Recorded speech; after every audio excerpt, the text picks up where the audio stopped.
നീ വന്നേ ഇത് മേടിക്കും മേടിച്ചില്ലെങ്കിൽ എന്നെ വിഷമാവട്ടെ.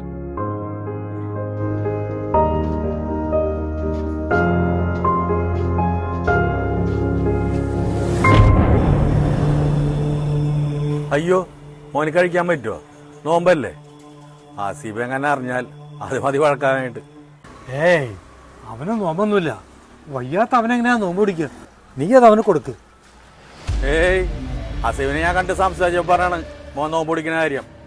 അല്ലാതെ നീ ഷൈബ് ഒരുപാട് തെറ്റ് ചെയ്തിട്ടുണ്ട്. ഇനി ഒരു നോമ്പുകാരനെ നോമ്പ് പിടിക്കുന്ന തെറ്റ് കൂടി ചെയ്യാൻ വയ്യ.